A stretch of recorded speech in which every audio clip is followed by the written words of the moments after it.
여러분 안녕하신가요? 저는 경기도 수원에 살고 있는 여자입니다. 요즘은 젊은 부부의 집집마다 아기가 하나인 경우가 심심치 않게 보이죠. 아예 아이를 안 낳기로 합의를 보고 결혼 생활을 하는 딩크 부부도 많다고 하는 세상이니 하나라도 낳으면 요새는 나라에 좋은 일 하는 거라는 소리를 듣네요. 제가 어렸을 적에 학교를 다닐 때는 저처럼 외동인 경우가 정말 드물었습니다. 그래서 친구들이 저한테 신기하다는 소리를 많이 했었죠. 언니나 오빠가 없어서 좋겠다는 투정 혹은 동생을 가지고 싶지 않냐는 질문까지 다양하게 받았던 저였으나 제 반응은 거의 고개를 가로젓는 것이었습니다. 그러나 딱 한 가지 질문에는 멈칫하고는 했었어요. 너는 집에 가면 안 심심해? 외동이니까 혼자 놀겠네. 외롭지 않아? 해가 지기 전까지 밖에서 동네의 또래 친구들과 어울려 놀면 그만이었으니 딱히 심심하다고 느낀 적은 거의 얼마 되지 않았어요. 하지만 외롭지 않은 것인지를 생각해 본다면 그건 또 다른 이야기였습니다. 외롭다는 감정을 떠올려 보면 저는 저 자신보다도 가장 먼저 엄마의 모습을 떠올렸던 것 같아요. 어린 시절 제 눈에 비친 엄마가 그러셨거든요. 무척이나 외로운 시절을 보내오신 분으로 보였어요. 여러분도 그러셨을지는 모르겠으나 제가 어렸을 적에는 대개 친구들의 의견을 나누어 보면 친가보다는 외가를 심적으로 가깝게 느끼는 경우가 압도적이었습니다. 이상하게 엄마 쪽 친척들이 교류하기가 편한 모양이었어요. 외할머니라든지 이모라든지 학교의 친구들은 외가를 편하게 느꼈었는데 저는 그렇지 못했습니다. 엄마의 뿌리인 외가가 저에게는 자리를 잡지 못했기 때문입니다. 제가 초등학교를 입학하고 얼마 안 되었을 때 엄마와 단 둘이서 외가를 방문했던 적이 있었어요. 워낙 어렸으니까 뭣도 모르고 아무 생각도 없이 엄마의 손을 잡고 길을 나섰습니다. 도착한 곳이 외가라는 것을 알고는 굉장히 신이 나 있었던 기억이 납니다. 아마 늘 궁금하되 와보지 못했던 곳으로 생각해서 신이 났었을 거예요. 오래된 집은 대문이 열려 있었습니다. 저희 모녀가 안으로 들어가자마자 누가 큰 소리로 외쳤고요. 아니 저 미친년이 여기를 어디라고 와? 여기가 네 집인 줄 알아? 아니야! 빗자루로 추정되었던 것을 들고 서신 채 소리를 지르시는 분은 외할머니셨습니다. 엄마가 크게 코웃음을 치셨어요. 어차피 나도 그쪽을 내 엄마라고 생각 안 하거든요. 마지막으로 와본 것뿐이니까 괜히 너무 그렇게 지랄 떠실 거 없어요. 뭐라고? 지랄? 저 미친년이 진짜로? 왜요? 빗자루 치켜드셔서 뭐 어쩌시려고요? 그걸로 저를 치기라도 하시려고요? 양심도 없지. 우리 엄마 죽게 만든 원흉 주제에. 기가 막히는구나. 너는 아직까지도 그 타령이냐? 전부 다 내 탓이라고 너는 믿고 싶은 거지? 너는 영원히 글러먹었어. 왜 그렇게 뻔뻔하세요? 사람 가죽을 쓰고 어쩜 저럴 수 있나 모르겠네. 소름 끼쳐 정말로. 무슨 소리를 하는 거야? 나야말로 네가 아주 징그러워서 죽일 지경이다. 하나부터 열까지 모두 다 내 탓으로 돌리는 네 작태야말로 소름 돋는 거야. 됐고요. 아버지 어디 계세요? 아버지 좀 나와보세요. 빌어먹을 딸년이 왔는데 나와보지도 않으세요? 저는 안 보고 싶으셔도 손녀는 얼굴 한번 봐주셔야죠. 안 보실 작정이세요? 이러다가 평생 손녀 얼굴 못 보시겠어요. 어디 동네방네 소리를 지르고 난리야. 너 왔다고 소문내고 싶어서 네가 안달이 났구나. 이미 손녀 얼굴 확인한 양반한테 뭘 그렇게 강요하듯이 꿇어. 확인은 무슨 확인이요? 아버지가 마지막으로 애 보셨던 게 벌써 2년이 지났거든요. 애가 많이 컸잖아요. 그때랑 지금이랑 같아요? 애가 바뀐 것도 아니고 거기서 거기지 뭐. 와, 어이가 없으려니까 진짜. 제발 좀 닥치시죠. 개소리라도 듣기가 힘드네요. 그러자 화가 난 얼굴로 다가오신 외할머니께서 다짜고짜 엄마의 뺨을 때리셨어요. 저는 충격과 무서움으로 얼어붙고 말았습니다. 뺨을 맞으신 엄마는 깔깔 웃으시다 돌연 정색을 하시며 똑같이 외할머니의 뺨을 내리치셨습니다. 그 장면만은 유독 제 기억 속에 선명히 남아있어요. 워낙 충격적인 장면이라 그랬나 봐요. 그때 외할아버지께서 안으로 나오셨습니다. 이게 뭐하는 짓이야? 네가 정신이 나갔구나? 어떻게 네 엄마 뺨을 때려? 아버지, 지금 대체 누가 엄마라는 거예요? 아버지가 말씀을 그렇게 하시는 건 아니죠? 오랜만에 나타나서 한다는 짓거리가 겨우 이거냐? 짐승도 이렇게는 안 한다. 말씀 잘하셨네요. 짐승도요, 아버지, 자기 짝은 알아요. 한번 짝을 짓고 나면 죽을 때까지 그 짝 곁에서 사는 짐승들도 있어요. 우리가 끝내주죠. 그런데 아버지는 짐승만도 못하셨네요? 엄마가 사정없이 빈정거리셨고 외할아버지가 당장이라도 손찌검을 날리시는 것처럼 팔을 번쩍 들며 다가오셨습니다. 그리고 제가 엄마의 앞을 막아선 것은 계획에 없던 행동이었습니다. 순전히 돌발 행동이었으며 저도 그때 제가 왜 그랬던 건지 알지를 못해요. 저는 심지어 그때까지 엄마가 당신의 친정에 어떤 감정을 가지고 계시며 무슨 일이 있었던 것인지 전혀 알고 있던 것도 없었어요. 그런데 엄마의 앞을 가로막았던 거예요. 당황하신 외할아버지께서는 저를 내려다보시며 멈칫하셨습니다. 안 돼요. 우리 엄마 때리지 마세요. 너 성윤이냐? 그새 많이 자랐구나.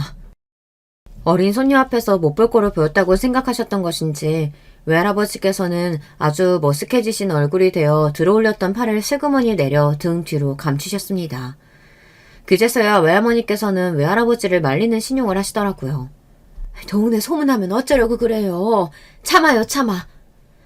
입을 거의 움직이지 않으시며 그렇게 작은 소리로 중얼거리셨는데 어린아이라서 제가 청력이 좋았던 건지 그게 다 들리더라고요. 저희 엄마를 때리신 분이라서 제가 그게 마음에 안 들었고 두 분을 향해 큰 소리를 외쳤습니다. 우리 엄마 때리지 마세요. 나빠요. 그러자 두 분은 떨떠름하신 얼굴로 시선을 교환하실 뿐이었고 엄마는 제 어깨를 감싸주셨는데 그때 올려다본 엄마의 얼굴이 어딘가 뿌듯한 기색이라는 것을 저는 알아차릴 수 있었어요. 충동적으로 엉겁결을 버리고만 그런 짓이었으나 왠지 잘한 것 같아서 저는 헤헤 웃음이 나왔습니다. 외할아버지께서는 저를 보며 작게 혼잣말을 남기셨어요. 저런, 신기할 정도로 웃는 게 꼭 닮았네. 귀는 못 속이는구만. 귀를 쫑긋해서 내용을 듣고 말았던 저는 그걸 가슴에 담아놨었죠. 다시 엄마의 손을 붙잡고 외가를 나와 집으로 향하던 길이었습니다. 저는 아까 외할머니께서 외할아버지께 몰래 중얼거리셨던 것을 엄마에게 알려드렸어요. 그러자 엄마가 예상 밖으로 격한 반응을 보이셨습니다. 그래? 그런 소리를 하셨단 말이지? 역시 그랬던 거였어. 네? 뭐가요? 역시 그랬던 게 뭐예요? 소문을 무서워하는 사람들이 있거든. 뻔뻔할 대로 뻔뻔하게 다 굴어놓고는 지을 죄 다 지어놓고도 자기 주변에 소문 안 좋게 나는 것만큼은 절대 못 견디하는 사람들이지. 아주 웃기는 사람들이야. 그렇지? 당시에 이해가 별로 안 돼서 그저 고개를 끄덕이고 말았던 저를 향해서 엄마는 이런저런 이야기를 이어가셨어요. 정리를 하자면 엄마는 일전에도 외할머니께서 당신의 주변에 소문이 안 좋게 퍼지는 것을 상당히 경계하며 애를 쓰신다는 인상을 받으신 적이 있었다는 겁니다. 당시에는 경황이 없어서 그냥 넘겼지만 이번에는 상황이 아주 다르다고 하셨죠. 외가의 동네를 떠나기 전 엄마는 일부러 그곳에 사시는 아주머니들이 모여 앉아 담소를 나누고 계시는 곳으로 다가가 인사를 남겼습니다. 저희 딸을 데리고 인사 왔는데 확실히 쉽지가 않네요. 피가 안 섞인 딸이든 손녀든 그분은 보고 싶지 않으신 모양이에요. 아니 이렇게 귀여운 소녀 아기를 왜 안 반겼을까? 피가 안 섞였다니 그게 또 무슨 말이고? 동네 아주머니들이 즉각 관심을 보이자 엄마는 당신의 생모가 돌아가시고 외할머니께서 계모로 오시게 된 이야기를 풀어가셨습니다. 그러자 그 아주머니들 중 한 분이 일전에 엄마를 보셨던 적이 있다며 외치시면서 분위기를 더 흥미진진하게 띄우셨고요. 참하고 수더분하고 내성적인데 이웃분들에게는 예의가 바르기로 알려진 외할머니 같으신 분에게 그런 비하가 숨겨져 있을 줄은 꿈에도 몰랐다고 하시면서요. 동네 아주머니들은 난리가 났습니다. 엄마는 후련한 얼굴로 돌아서셨고요. 남대없이 외가의 이모저모를 알게 된 저는 혼란스러운 채로 귀가를 했었죠. 외할아버지께서 머리 끝까지 화가 나신 채로 연락을 하셔서는 엄마를 향해서 욕을 하신 건 그로부터 며칠 뒤의 일이었습니다. 이 융이주동하게 나쁜 년 같으니라고. 장인어른, 접니다. 아니, 최서방, 왜 자네가 전화기를 잡고 있나?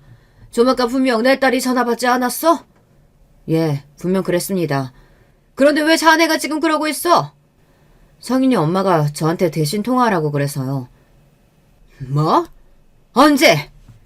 장인어른께서 욕하시자마자 제가 처음부터 다 듣고 있었습니다. 내 빌어먹을 딸려는 욕을 한마디도 안 들었고? 그게 전달이 다 안 됐고? 예, 죄송하지만 그렇습니다. 인연이 갈수록 지 애비 속을 번번이 뒤집어놔. 최서방, 당장 바꾸게. 당장 내 딸한테 전화 바꿔. 죄송합니다만 그럴 수는 없겠습니다. 뭐야? 최서방, 자네 대체 왜 이러나? 내가 이런 걸 보고 싶어서 자네한테 내 딸하고 결혼하게끔 허락해준 줄 아나? 외람되오나 저는 장인어른의 허락을 받은 적이 없어요. 제가 부실해 보여서 눈이 안 찬다는 말씀만 주셨습니다. 장인어른의 허락은 필요 없다고 하면서 성인 엄마가 그냥 저와 결혼한 것이었고요. 자네 정말 미쳤나? 여자를 잘못 만나 결혼해서 같이 돌아버린 게야? 장인어른께서는 장모님의 편이시지 않습니까? 지금도 장모님의 일 때문에 이러시는 것이고요. 그래, 그렇다고 해서 자네가 나를 비난할 참인가 본데? 아닙니다. 저도 그저 똑같다는 말씀을 드리고 싶은 것입니다. 장인어른은 장모님의 편이시죠. 그리고 저는 성인 엄마의 편입니다. 그래서 지금 이러는 것뿐이에요. 이런 빌어먹을... 나 지금 내 딸녀 때문에 화병이 나서 뒤로 넘어가기 직전이니까 나 죽는 꼴 보고 싶지 않으면 당장 내 딸년 전화 바꾸든가 아니면 직접 여기로 찾아와서 사과하고 동네 사람들 오해 풀라고 그렇게 말 전하게. 무슨 오해 말씀이십니까? 장인어른께서 장모님을 불륜관계로 처음 만나셨던 그거 말씀이세요? 장모님이 먼저 장인어른한테 적극적으로 다가오셨다는 게 오해라는 걸까요? 아, 그것도 아니면 혹시 장모님이 이혼 전적만 2번 있으신 분이라는 바로 그게 오해라는 겁니까? 어떤 걸 말씀하시는 겁니까, 장인어른?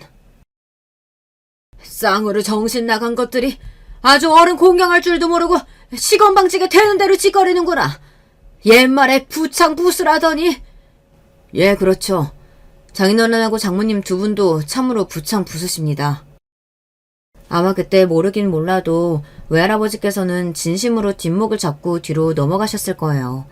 수화기 너머로 목이 졸린 채 비명을 지르는 것 같은 아주 이상한 신음을 토하시다가 통화가 끊겨졌거든요.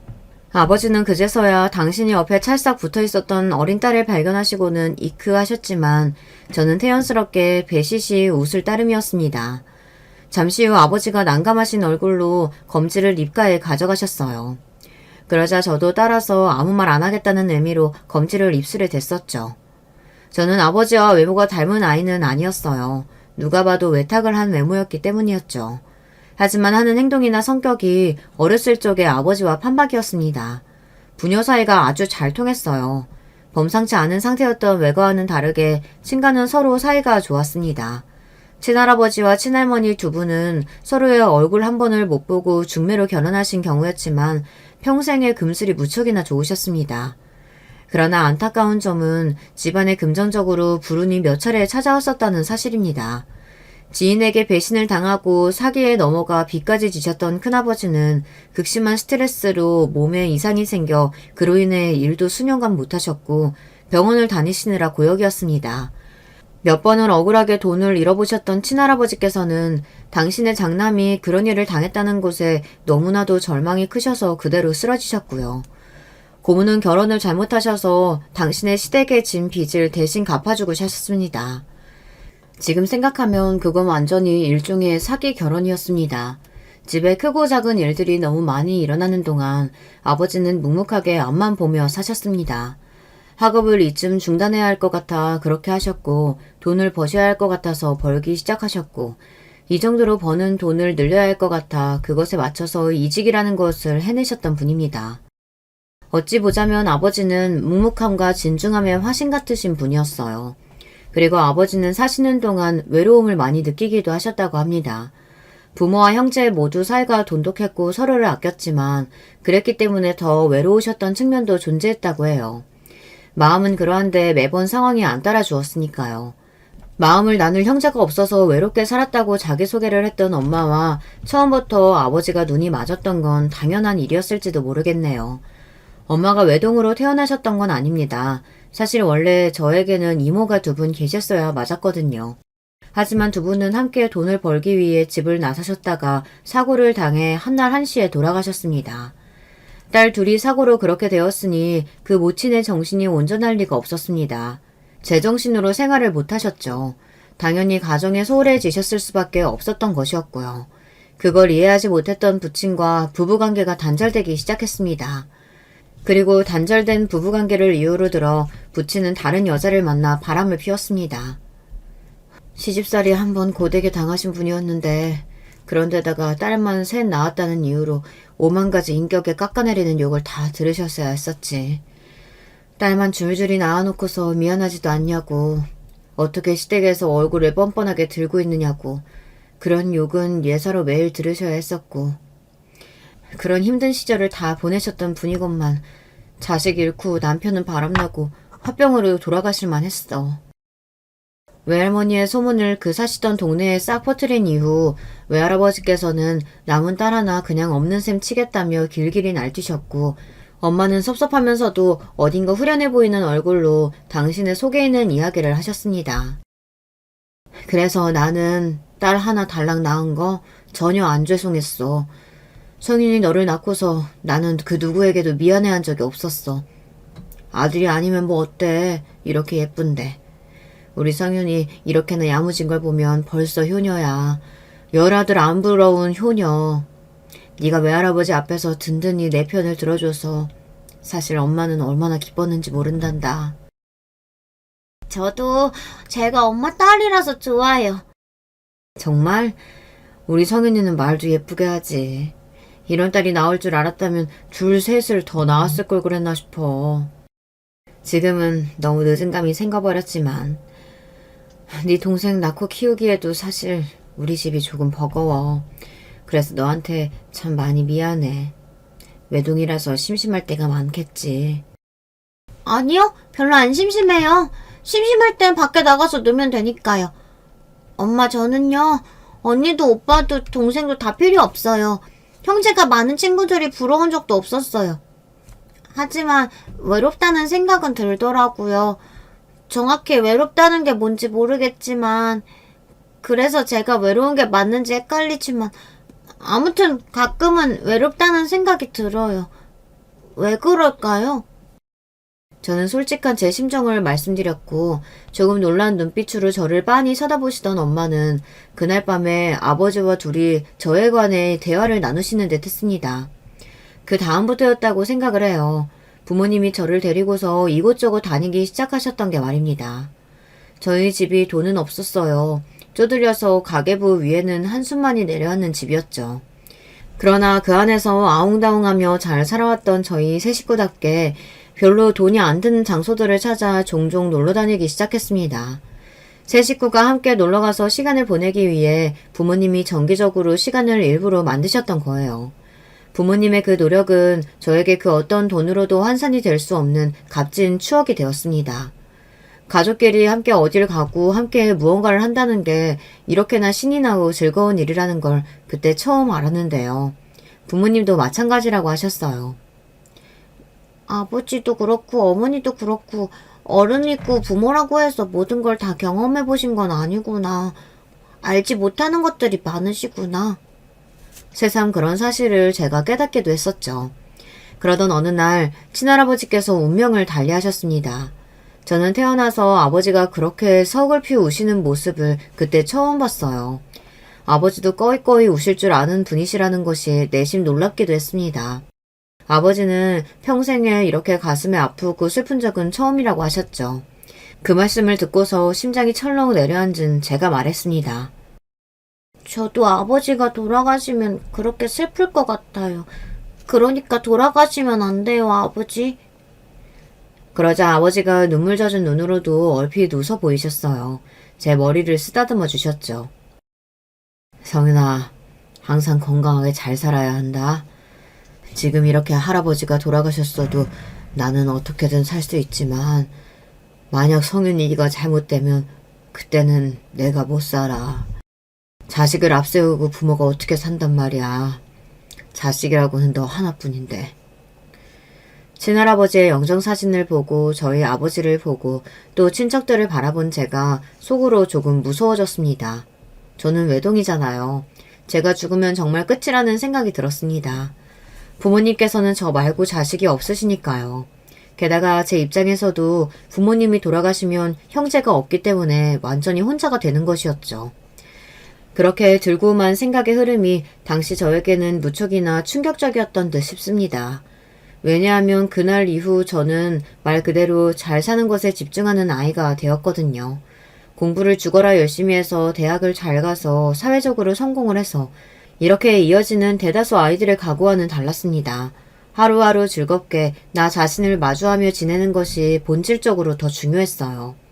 그래서 아버지의 바람대로 학창시절을 저는 몸도 마음도 건강한 아이로 보낼 수 있었죠. 사실 이건 핑계일지도 모르겠습니다. 저는 공부를 대단히 잘하지는 못했으니까요. 보통 수준의 대학에 간신히 들어간 것이 제 현실이었죠. 그 정도 대학에서는 입학에 만족하는 경우가 반, 불만족해서 다른 생각을 하는 경우가 반이었습니다. 그러나 저는 무조건 전자였죠. 생전 처음으로 부모님 곁을 떠나 기숙사 생활과 자취 생활을 이어가며 살게 된 것 자체를 인생의 도전이라고 받아들이면서 즐겁게 지냈어요. 부모님도 저한테 안전하고 즐겁게 지내라는 당부만 하셨지 피 터지게 노력해서 취업을 잘해야 한다는 소리는 안 하셨습니다. 졸업을 앞두고 갑자기 위기감을 느껴 부랴부랴 취업 시장을 조사하기 시작했던 건 주변의 친구들을 보면서 제가 비교가 됐기 때문이기도 하고요. 제가 외동딸이라는 것을 안 친구들은 네가 잘해야겠네, 네가 취업 잘해서 부모님께 효도해야겠네 이런 식으로 전부 똑같이 말을 하는 것을 듣고서는 심장이 또 철렁 내려앉기 때문이었습니다. 나는 정말 바본가? 여태까지 그냥 최대한 걱정 안 하고 지내는 게 좋은 건 줄만 알았어. 내 인생을 앞으로 내가 꾸려가야 하고 부모님의 노후도 내가 책임져야 하는데 왜 나는 멀리 내다보지 못했을까? 객관적으로 제가 이룬 것은 많지 않았고 그래서 대신 발에 땀이 나도록 돌아다니며 취업의 문을 두드려야 됐습니다.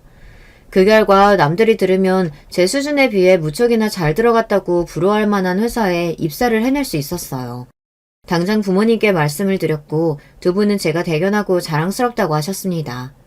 지난 세월 힘들었던 옛날 그런 힘듦이 싹 씻겨내려가는 것 같다고 두 분이 말씀해 주셨을 때 저에게 부담을 주고 싶지 않으셨을 뿐 제가 사회에서 열심히 잘해서 잘 되는 것을 두 분이 간절히 바라고 계셨다는 것을 깨달을 수 있었어요.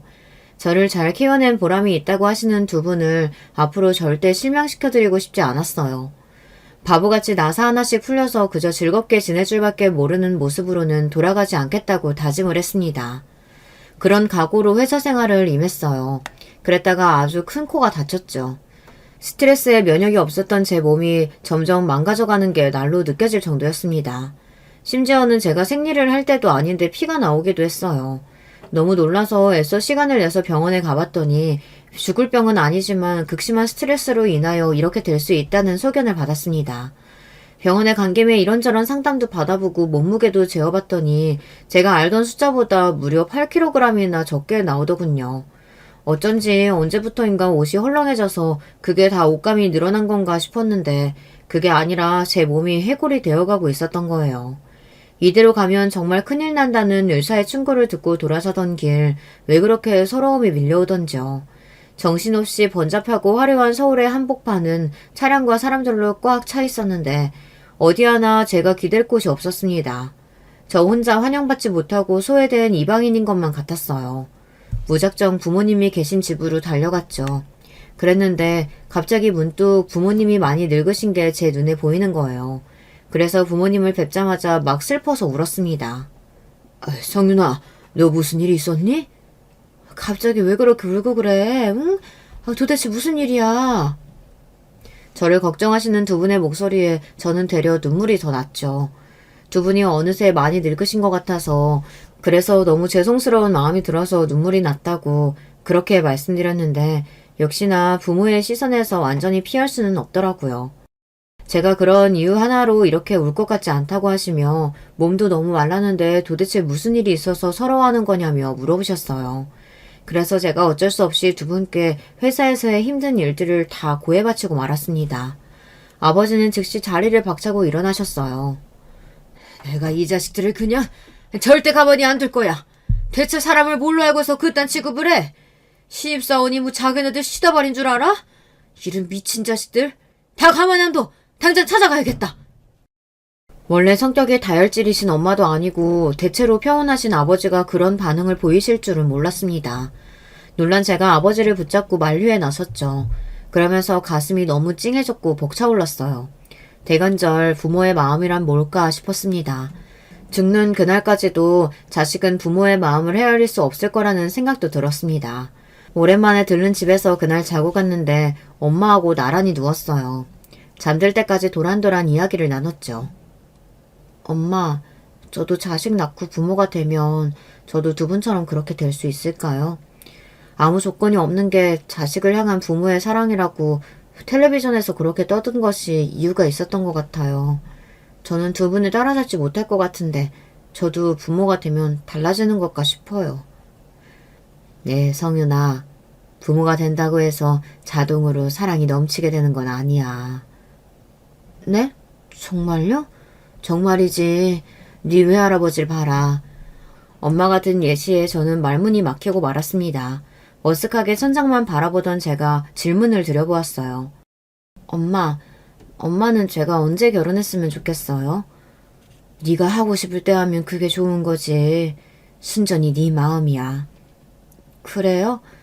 그럼 혹시 결혼을 못생기고 능력 없는 남자랑 해도 되나요? 아서라, 잘생기고 능력 좋은 남자도 분명히 세상에 있을 거야. 너 잘 생각하고 결정해. 엄마는 아버지 뭐 보고 결혼하셨어요? 어머나 얘가 네 아버지가 얼굴 잘생긴 거 아니고 능력이 있는 것도 아니라고 지금 그거 콕 집어서 지적하는 거지? 아니에요 엄마. 그냥 여쭤보는 거잖아요. 그래 알아. 나도 장난이야. 네 아버지 같은 경우에는 부드러움 속에 강인함이 깃들어 있는 게 보이는 사람이었어. 그리고 만난 지 얼마 안 되었을 때인데도 확신이 들더라고. 아, 이 사람은 적어도 나를 두고 바람을 피우지는 않겠구나. 다른 건 몰라도 그런 부분에서 신뢰가 들었어. 집안 사정이 어려워서 그렇지 부모 형제가 사이는 참 좋은 집안이기도 했으니까. 그런 집안에서 난 사람하고 결혼하고 싶었거든. 나는 그런 게 필요했어. 서로를 믿고 살 수 있는 그런 전적인 신뢰 말이야. 그런 걸 네 아버지가 가지고 있었고 나는 바로 그거면 된 거였지. 엄마의 그때 그 말씀은 제가 결혼을 하는 데에 있어서 영향을 끼치게 되었지요. 부모님은 항상 저에게 일을 그만두라고 하셨어요. 사람 나고 돈 났지 돈 나고 사람 난 것도 아닌데 그거 돈 좀 벌겠다고 하다가 사람 잡으면 무슨 소용이냐고 하셨어요. 한 달에 단돈 50만 원을 벌어도 좋으니까 남의 시선을 신경 쓰지 말고 하고 싶은 거 하며 지내라고 해주시는 부모님이 계셔서 저는 행운이었습니다. 퇴사를 하고 아무것도 안 할 수 없어서 하게 된 것이 아르바이트였어요. 바로 새로운 직장을 잡기에는 부담스러웠기에 일단 아르바이트를 시작해봤던 것인데요. 그러면서 제가 서비스 직종에 의외로 적성이 잘 맞는다는 사실을 알게 되었습니다. 역시 직접 해보기 전에는 모르는 법인가 보더라고요. 서비스업이 잘 맞아서 즐겁게 아르바이트를 하다가 아예 직원으로 일을 하게 되었습니다. 남들이 보면 기껏 대학 졸업해서 괜찮은 직장에 들어갔다가 나약하게 못 견디고 나와서 고졸 학력으로도 충분히 할 수 있는 서비스업이나 하고 지낸다고 어쩌면 비웃을지도 모르는 일이었어요. 직원으로 일한 지 1년을 채웠을 때 약간 고민이 되기도 했습니다. 그치만 제 자신은 만족스러웠기에 스스로의 선택에 조금 더 자신감을 가지고 그 일을 계속 더하기로 결심했습니다. 이게 제 인생에서 커다란 일을 만들어주고 말았죠. 왜냐고요? 그 일을 하면서 남편을 만났거든요. 남편은 바로 옆 건물에서 일을 다니고 있었어요. 점심때 종종 제가 일하는 곳에 왔었는데 그런 식으로 안면을 트게 되었죠. 언제 한 번은 제가 퇴근이 늦어진 적이 있었는데 그날 남편이 그곳을 들렸습니다. 퇴근길에 항상 지나다가 이곳을 쳐다봤는데 한 번도 안 계셨거든요. 점심시간 때만 뵐 수 있는 건 줄 알았는데 근데 오늘은 이 시간에도 계시네요. 상대에게 관심이 있지 않고서야 젊은 남자가 여자에게 그런 말을 건네기란 쉽지 않죠. 저 또한 그 남자가 별로라고 느껴졌다면 단답으로 끝내고 말았을 거예요. 하지만 그러는 대신 웃음을 지으며 한 발짝 가까이 다가갔습니다. 저희 부부의 연애는 그렇게 시작되었던 것입니다. 시아버지가 돈이 좀 있으신 분이었어요. 일찍이 사업을 하셨거든요. 그런데 짠돌이 기질이 있으셔서 당신의 수중에만 재산을 고이고이 가둬두는 경향이 좀 있으셨답니다. 시댁이 살아온 그림만 봐도 그랬고요. 시어머니께서는 평생 일을 다녀본 적이 없으셨어요. 친정이 가난했기 때문에 결혼 전에는 일을 하신 적이 있었지만 시아버지를 만나신 이후에는 줄곧 살림만 해오신 분이었어요. 남편이 막내입니다. 위로 누나만 둘이고요. 제 시누이들은 둘 다 이미 시집가서 애엄마들이에요. 결혼을 하는 것에 있어서 다들 저마다의 이유가 있을 것입니다.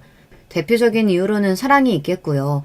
비혼주의자가 아닌 이상 결혼을 언제가 됐든 하게 될 텐데 자기 옆에 있는 사람이 여러모로 적당하다면 서로 이해관계를 잘 맞춰서 결혼을 하는 것이겠죠. 저도 남편도 서로를 사랑했습니다. 이것은 분명한 사실이었어요. 그러나 결혼을 땅땅 결정한 것에 있어서는 서로에 대한 사랑보다는 조금 더 구체적인 생각들이 따라왔습니다. 남편의 경우에는 제가 본인의 특정한 기준을 잘 맞출 것 같은 여자라서 저와 결혼하고 싶어 했어요.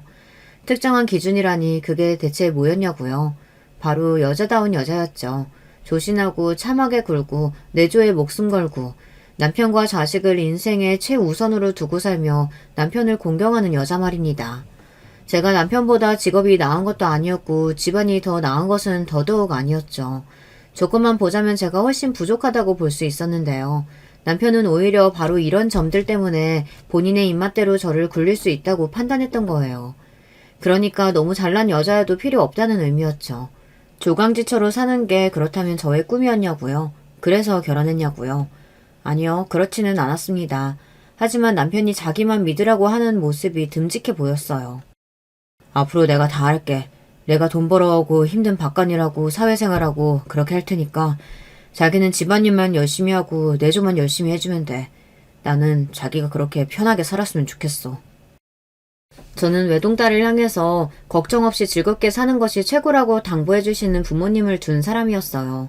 그렇기 때문에 저를 향해 그렇게 말해주는 남편의 모습에서 어딘가 부모님의 모습이 겹쳐 보였습니다. 직장생활에서 쓰디쓴 맛을 보았던 저였기 때문에 사회생활의 고충은 자기가 다 감당하겠다고 하던 남편의 선언도 정말 멋져 보였어요. 이런 남자라면 제가 걱정 없이 살 수 있을 것 같았고 부모님이 저를 염려하실 일도 없을 것 같았습니다. 남편과 결혼하겠다고 했을 때 실제로 부모님은 외동딸을 시집 보내는 것에 섭섭해 하시면서도 생각 잘했다고 하시면서 흔쾌히 웃으며 허락해 주셨어요. 저를 고생 안 시키겠다고 외치던 남편의 모습도 든든해 보였다고 그러셨고요. 시댁 쪽에서는 솔직히 저를 반긴다는 인상은 별로 못 받았습니다. 시아버님께서는 그저 남자라면 이런 선택쯤은 혼자 알아서 하고 책임을 지면 될 일이라는 반응뿐이셨고요. 손자나 둘, 셋쯤 안겨주면 좋겠구만. 그 외에는 딱히 바라는 것도 없어. 저한테 개인적으로 주신 말씀도 저게 다였습니다. 저는 시아버지께서 외부 활동을 아직 많이 하면서 지내시는 분이라 집안의 이모저모에는 큰 관심이 없으신 건가 생각을 해보았는데요. 시어머니께서는 아까워 죽겠다는 반응을 좀 보이셨죠. 어떻게 키운 내 아들인데 사랑만 주면서 키웠는데 이렇게나 탤런트 뺨치게 멋있게 다 키워놨는데 설마 내 아들 옆에 어디서 굴러 들어온지도 모를 개벽다구가 붙을 줄이야. 아휴, 이미 결혼하겠다고 결정 다 해놓은 걸 보면 내 아들 대쪽 같은 성격상 절대 모를 것도 아니고 아휴, 이를 어쩐대. 내 억장만 무너지네. 그 한탄을 왜 저의 앞에서 하시는 건진 잘 모르겠습니다.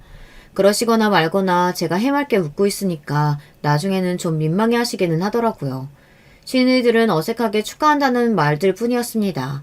막내에다가 아들이랍시고 어렸을 적에 하도 오냐오냐 소리만 듣고 자란 동생인데 결혼 생활은 어떻게 할지 모르겠다는 비아냥을 슬쩍 남기기는 했었네요. 느낌이 딱 시누이들은 딸이랍시고 어렸을 적에 남편보다 못한 대접을 집에서 받은 것 같았습니다. 시아버지께서는 내내 바깥일을 하셨으니 자식 간의 차별이 있었다면 범인은 당연히 어머님이셨겠죠.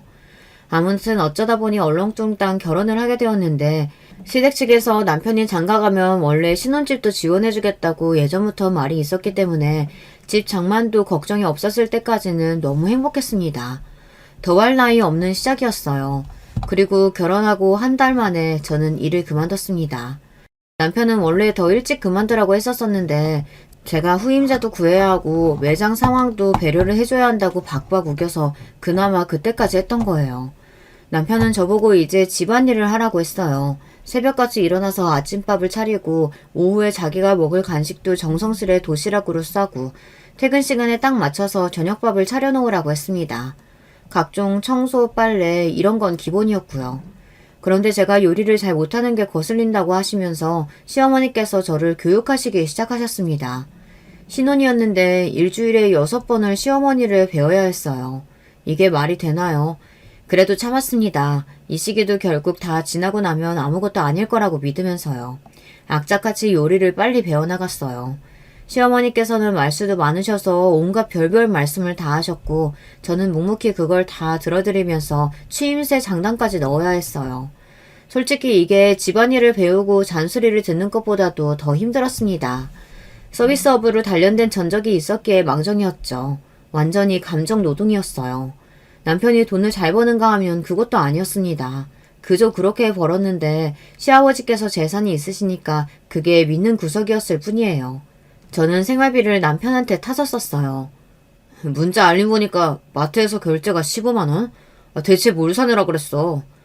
당신이 면도기 세트를 사놓으라면서. 그리고 소고기 먹고 싶다고 사라고 그랬잖아. 아, 맞다. 그랬지. 아, 나 때문에 썼구나. 알겠어. 난 또 괜히 오해할 뻔했네. 오해라뇨? 그럼 그 돈을 혹시 제 몫으로 썼다면 화가 날 뻔했다는 건가요? 어이가 없었는데 제가 돈을 안 버니까 할 말이 없더라고요. 이래서 여자도 돈을 벌어야 하는 모양이었습니다. 그러나 남편이 극구 반대를 했어요. 결혼하기 전에 약속하지 않았냐면서 남편이 강하게 나오자 그 앞에서는 또 할 말이 없어졌고요. 이런 마당이었는데 시어머니께서는 저에게 항상 결혼복 터졌다. 너처럼 편하게 살 수 있다면 우리나라에서 결혼 안 하는 여자는 없다. 이런 소리를 매번 하셨어요. 습관적으로 제 속이 부글부글 끓던 어느 날이었습니다. 엄마가 약을 드셔도 복통이 안 낫는 게 이상해서 큰 병원에 가봤더니 자궁의 조직이 다른 부위에 잘못 붙어서 커지는 중이라는 진단이 나왔습니다. 수술을 해서 떼어내야 하는 단계에 왔다고 했어요. 큰 수술 아니니까 걱정하지 마. 서울까지 안 가고 여기서 바로 수술해도 되는 거고 입원도 꼴랑 이틀이면 돼. 정윤아, 엄마 곁에는 내가 딱 붙어 있을 거니까 너는 아무 염려 마라. 알았지? 수술 전후로 계속 연락하마. 아무리 그래도 수술인데 저는 마음이 안 좋았습니다. 그런 와중에 남편은 자기 아침밥 차리고 도시락 싸고 저녁밥 차려야 한다면서 저보고 부모님께 가지 말라고 했습니다. 주말에 같이 찾아뵙자고 하더군요. 회사 다니는 평일에는 늘 똑같이 일상을 누리고 싶다면서 제가 어디 가는 게 싫다고 했어요. 부모님도 오지 말라고 하시고 남편이 주말에 같이 찾아뵙자고 하니까 저도 그냥 고개를 끄덕이던 것이었죠. 그리고 수술하신다는데 아무것도 안 할 수 없어서 50만 원을 부모님께 송금하였습니다. 몇 시간 후에 시어머니를 뵈러 시댁에 들었다가 따가운 눈총을 받았어요. 너 혹시 우리 아들 돈으로 뭔 짓 했니? 네? 뭔 짓이라뇨? 50만 원 빼돌렸다면서? 좀 아까 점심시간에 우리 아들하고 통화하면서 다 들었다. 아, 그거요. 저희 엄마 내일 수술하시잖아요. 그래서 드렸어요. 뭐가 어쩌고 어째? 야, 그런다고 해서 우리 아들한테 한마디 상의도 없이 50만 원을 턱턱 보내버려? 그게 어디 네 돈이야? 무슨 말씀을 그렇게 하세요. 지금 화를 내실 게 아니라 어머님도 돈을 보태주시겠다고 그러셔야 하는 게 순서 아닌가요? 정말 믿기지가 않습니다. 안 부끄러우세요? 부끄러워야 하는 건 너야. 돈 한 푼 안 벌면서 우리 아들 등골이나 빨아먹는 주제에. 저도 화가 나서 외쳤지만 시어머니께서 눈이 돌아간 것에 비하면 별거 아니었죠. 홧김에 제 머리채를 잡으신 겁니다. 제가 비명을 지르자 오히려 더 소나기에 힘을 주시며 제 머리를 빙빙 돌리기까지 하셨어요.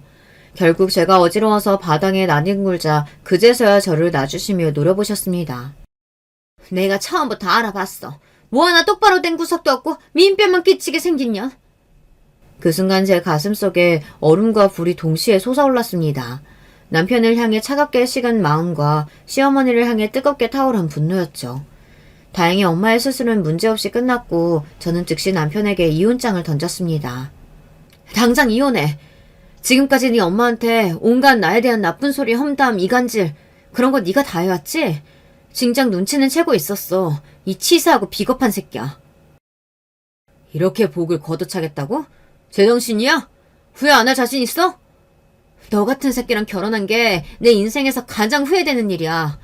돈 없어서 거지처럼 살아도 너랑은 안 살고 싶다. 따지고 보면 능력도 없는 주제에 지 아빠 돈 믿고서 간식 기다리는 개마냥 헥헥거리면서 침이나 흘리고 있잖아. 그 재산 언제 떨어질까 기다리면서 사는 네 꼬라지가 너무 우스워서 같이 못 살겠어. 미쳐 날뛰는 저의 모습을 보며 남편은 충격을 받아 넋까지 나가버렸습니다. 혼이 쏙 빠진 채로 이혼 도장을 찍어주었죠. 그리고 저는 시어머니를 가만둘 생각이 없었습니다. 옛날에 외할머니께 엄마가 한 방 먹이셨던 게 떠올랐거든요. 저는 그동안 시어머니의 온갖 소리를 다 들어주며 지낸 바 있었어요. 제가 어디 가서 말을 할 데가 없다고 생각하셨는지 가면 갈수록 별별 말씀을 다 해주셨던 시어머니 덕분에 제가 취할 조치가 많았습니다. 사위들 욕하신 거 제가 시매부들에게 몰래 내용을 전달했어요.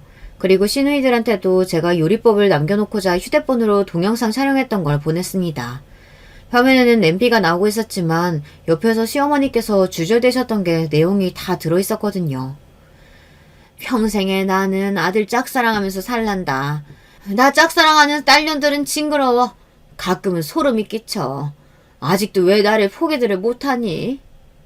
그뿐만이 아니었죠. 큰 시누이가 20살 때 잘생긴 남자친구가 생겼는데 그걸 보고 배 아파서 시어머니께서 일부러 그 남자친구에게 사실 큰 시누이한테는 다른 남자친구가 둘이나 더 있다고 거짓말을 하셔서 헤어지게 만들었다는 내용도 있었어요. 작은 시누이는 얼굴은 이쁜데 가슴과 엉덩이가 납작해서 더 능력 있는 남자 못 만나고 꼴랑 그런 놈하고 결혼을 했다며 혀를 끌끌 차셨던 것도 있었습니다. 심지어는 재산을 빨리 다 차지해버리게 시아버지께서 하루아침에 돌아가셨으면 좋겠다고 하신 것도 있었죠. 같이 어울려 다니시는 오래된 무리가 있었는데 그분들의 욕을 신랄하게 하시기도 했거든요. 그래서 제가 그 내용들을 그분들에게 전부 알려드렸고요. 결과는 불보듯 뻔했죠. 시어머니 그분은 완전히 버림받고 매장을 당하셨습니다. 제가 일했던 곳이 전 남편 회사의 바로 옆이었잖아요. 그래서 제가 일하던 곳에 찾아가 전 남편의 이상한 점들에 대해 말을 남겼고 전 남편 회사 사람들이 그곳에 들릴 때마다 자꾸만 소문이 퍼져갔습니다. 전 남편의 평판은 어느새 떨어지게 되었어요. 나중에 이야기를 들어보니까 창피했는지 그로부터 얼마 후 전 남편이 퇴사를 했었더라고요. 그 가족들도 전 시아버지와 전 시누이들 이렇게만 뭉친 모양이었어요. 꼴 사나운 모자 두 사람이 팽당한 것에 아주 통쾌했습니다.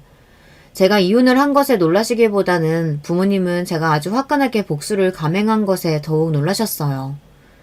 내 딸이 맞구나. 역시 피는 못 속인다. 아버지는 놀란 가슴이 진정 안 된다고 하셨지만 엄마는 내심 뿌듯해하고 계셨어요. 그리고 엄마가 수술을 받고 나오셨을 때 병원으로 외할머니가 찾아오셨다고 했어요. 엄마가 좋아하시는 약과를 한 봉지 사들고 말입니다. 네 할아버지가 그러시더만 네가 이걸 좋아한다고. 엄마는 황당한 눈빛으로 아버지를 보셨으나 헛기침을 하시며 아버지는 오히려 자리를 피해주셨습니다. 엄마의 수술을 앞두고 아버지가 외가에 연락을 하셨던 것입니다. 외할아버지께서는 망설이셨으나 외할머니께서는 가봐야겠다며 일어나셨고요. 외할아버지의 망설임은 미안함이라는 것과 같은 것이었어요. 그것이 담겨있는 약과를 바라보며 엄마는 외할머니를 내쫓는 대신 가만히 이야기를 들어보기로 하셨죠. 생각해보면 그래. 나한테는 아무것도 없더라. 나는 낳은 자식도 없으니 내가 죽으면 이 세상에 나의 흔적이 남기는 할까 싶더구나. 너한테 이제 와서 엄마 소리 듣자는 거 아니다. 대우해달라는 거 아니야. 아무것도 바라지 않는다. 다만 한 가지, 내가 너를 싫어하지 않았다는 걸 네가 알아줬으면 하는 것뿐이야. 다 늙으셔서 이제 외로우신가 보네요. 외롭지, 맞아. 나는 인생을 못나게 살아온 사람이라서 특히나 더 외로움을 타나 보다. 내가 겨우 이 정도인 것이야. 이 사실을 아는데 나도 너무나 오래 걸렸다. 지옥 가시기 전에 그래도 알아차리셔서 다행이네요. 예, 혹시나 다음에 네가 찾아온다면 그때는 문전박대 안 하고 따뜻한 밥이나 차 한 잔 이렇게 함께 하고 싶구나. 그렇게 생각을 하고 있단다. 엄마는 고개를 획 돌리셨고 외할머니께서는 조용히 발길을 돌리셨어요. 잘 안 풀린 건가 싶어서 걱정하시던 아버지의 눈에 어머니의 손이 약과 봉지를 만지작거리는 게 들어왔습니다. 그 후로 아버지는 가만히 기다리셨고요. 제가 이혼하고 통쾌하게 갚아주기까지 한 다음 그때가 되어서 저희 세 식구가 함께 외가로 향했습니다. 엄마는 가기 싫다며 툴툴대셨지만 자꾸 거울을 들여다보셨어요. 그 모습에 저와 아버지는 서로를 바라보며 몰래 웃었답니다. 지금은 제법 모든 것이 평화롭게 돌아가는 일상을 보내고 있어요. 즐겁게 하루하루를 보내던 저의 곁에는 어느새 새로운 인연도 찾아왔답니다. 안녕하세요. 30대 후반 여성 애청자인데요. 제가 발이 넓지 않고 인간관계가 좁은 대신에 깊이 사람을 사귀는 스타일임에도 결코 아무 지인에게도 솔직하게 모든 전말을 털어놓지 못한 경험담을 보유하고 있어요. 어딘가엔 한 번쯤 속 시원하게 털어놓고 싶다는 바람을 쭉 가슴에 품고 있었던지라 익명의 창구를 빌려서 오늘 그 바람을 실현해보네요. 저는 아주 어렸을 적에 부모님 이혼을 겪었습니다. 그게 제 나이 6살 때였는데요. 여러분은 학교도 들어가기 전이었던 그 나이에 겪은 일들이 기억나시나요? 기억력이 아주 좋은 사람들은 미취학 아동 시절의 일들도 기억한다고 하던데 제겐 별로 해당이 안 되네요. 굉장히 단편적인 장면 몇 개만 머릿속에 남아있을 뿐이에요. 근데 저는 그것을 아쉬워해 본 적이 별로 없어요. 절 버리고 떠난 엄마를 그다지 기억하고 싶지 않았기 때문입니다. 네 엄마 말이야. 춤바람 노래바람을 그렇게나 못 버리더니 결국에 남자하고 바람나서 떠난 거란다. 바람 따라 사는 인생에 거추장스러운 딸 자식은 필요도 없었던 거겠지. 그러니까 어린 널 미련 없이 버려두고 홀라당 가버린 거야. 아니에요, 고모. 엄마는 저 버린 거 아니에요. 그렇게 말씀 마세요. 왜? 엄마한테 버림받은 딸이라서 우리 윤정이는 스스로가 부끄럽고 창피한가 봐.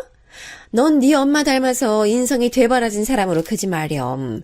가여운 아빠 생각해서 효녀로 커야지. 저는 기껏해야 8살이나 9살 정도였던 초등학생이었는데 아빠 여동생 되시는 제 고모께서 저를 그 당시에 무척 약올리셨던 기억이 납니다. 절 볼 때마다 버림받은 자식이라면서 조롱했고 친가의 다른 어른들께서는 그걸 뻔히 듣고 보시면서도 누구 하나 말리거나 나무라는 분위기가 아니었어요. 저는 제 편도 없이 그 어린애가 혼자서 조롱을 들으며 참아야 했지요. 결코 여가 시간을 친가 조부모님 댁에서 보내고 싶지 않았지만 아빠가 자꾸만 저를 그곳에 맡겨두셨기 때문에 별 수 없었습니다. 저는 아빠가 돈 벌러 회사 다니시느라 바빠셔서 저를 돌보기 어려우시니까 조부모님 댁에 자꾸만 두시는 거라고 생각했어요. 그래서 저는 저를 비우는 고모, 방관하는 다른 어른들 앞에서 늘 속으로 엄마를 원망했습니다.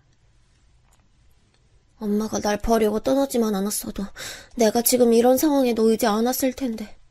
엄마랑 좋은 기억 같은 건 딱히 생각도 안 나고 품이 따스했던 느낌만 남아있을 뿐이야. 아빠랑 헤어지면서 왜 날 데리고 가지 않았을까? 엄마가 너무 미워. 이게 다 엄마 때문이야.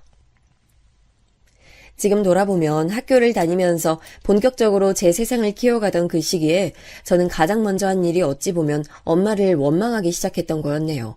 그리고 제가 10살이 되던 해의 봄날에 저는 아빠가 왜 저를 자꾸만 떼어놓고 지내셨는지 그 비밀을 알게 됐습니다. 어느 날 할머니께서 제 어깨를 단단히 붙잡으시며 이렇게 주의를 내리셨죠. 너 앞으로 잘해. 네 새엄마 비위 살랑살랑 맞추면서 입안에 혀처럼 굴라는 말이야. 새엄마요? 할머니, 혹시 저한테 새로 엄마가 생긴다는 거예요? 그래 이거사. 진작에 우리 아들 옆구리는 이렇게 집안에 교육자 둘셋 정도는 있는 여자가 꿰찼어야 했는데 네 엄마처럼 가볍고 품격 떨어지는 딴따라가 웬 말이었을까? 아이 그러게 질이 떨어지는 여자니까 자기 자식도 버리고 떠난 거겠지? 아빠는 재혼하셨습니다. 그 재혼 상대와 하나둘 살림도 합치시고 아주 재밌게 지내시느라 저는 늘 뒷전이었던 것이었어요. 재혼이라는 건 너무나도 갑작스러웠죠. 그걸 두고 할머니께서 저에게 자꾸 당부하시면서 제가 상처 입을 법한 말씀을 남기시는 것도 싫었고요. 하지만 저는 언제나 엄마라는 존재에 목이 마른 아이였기 때문에 새엄마께서 저를 어여삐 여겨주신다면 더할 나위가 없겠다는 바람을 함께 품었습니다. 하지만 헛된 희망이었어요. 쟤는 생긴 게 왜 저렇게 외탁을 했대? 자기 아빠하고는 얼굴이 전혀 안 닮았네? 똘망똘망하고 부드럽게 생긴 저런 인상. 나 정말 별로야. 이미지가 별로 안 좋아 보인달까? 하여간 마음에 안 드네. 새엄마께서 화장대 앞에 앉아 로션을 바르시며 큰 목소리로 중얼거리시는 내용은 저를 겨냥하고 있었습니다. 저는 한 집에 살면서 새엄마의 심기를 안 거스르려고 부단히 노력했음에도 시비가 걸렸어요. 그럴수록 저는 근본적으로 저를 낳아주신 진짜 엄마를 속으로 원망하기도 했네요. 애초에 제가 버림받지 않았다면 겪지 않아도 됐을 일이니까요. 아빠와 새엄마 사이에서 남동생이 태어났고 저는 그야말로 찬밥을 넘어서 거의 구제불능의 문제아 취급마저 당하며 집안에서 등한시 여겼습니다. 저는 어느새부턴가 웃는 것도 우는 것도 모든 것이 집에서 눈치가 보이기 시작했어요. 하나부터 10까지 제가 남동생과 차별받지 않은 것은 없었고요. 저는 마치 아빠, 새엄마, 남동생이라는 가족 구성원에 낀 이방인 같았습니다. 중학교 때 대부분이 그렇듯 저도 사춘기를 지났는데요. 어느 하루는 제가 난생 처음으로 학원 수업을 빠지고 반 친구들이랑 노래방을 갔어요. 예전에 유행했던 한국에 얼마씩 동전을 넣고 부르는 노래방이요. 그곳을 안 가는 학생들은 당시에 없었거든요. 하지만 저는 그곳에 갔다는 이유로 양아치, 날라리 이런 소리를 들으며 얻어맞아야 했습니다. 학원 수업을 빠지고 그런 곳에 가? 넌 어떻게 대먹은 머리를 달고 있길래 그딴 생각을 다 하게 됐어? 죄송해요. 정말 잘못했어요. 앞으로 2번 다신 안 그럴게요. 한 번만 용서해 주세요. 시끄러워. 말은 뻔지르르하게 잘하네. 애초에 잘못할 짓을 하지 말았어야지. 넌 공부도 못하고 아무런 쓸모도 없어서 나로 하여금 집에 식충이 벌레 하나 키우고 있는 기분이 들게 해. 집에 이딴 식충이 벌레가 있는 기분 얼마나 불쾌한지 네가 알아? 내 고충을 네가 알기나 하냐 이 말이야. 저는 방에 있던 플라스틱 쓰레기통으로 몇 번이고 머리를 얻어맞았습니다. 새엄마 앞에서 무릎을 꿇은 채로 말이죠. 결국은 코피가 툭 하고 터져 흘러나왔는데 새엄마는 아무렇지도 않은 표정으로 제 코에서 흐르는 코피를 쳐다보더군요. 저는 코피가 났다는 사실보다 새엄마의 무미건조한 그 표정이 더 놀라웠고 무서웠어요. 너 학원 2번 때까지만 다니고 그만둬. 다녀봤자 뭐 하겠어? 공부도 안 하는데. 너 네 친엄마가 옛날에 노래 좀 부르고 다니는 가수였다나 뭐였다면서? 그러니까 유전자를 잘못 물려받아서 머리가 안 좋지.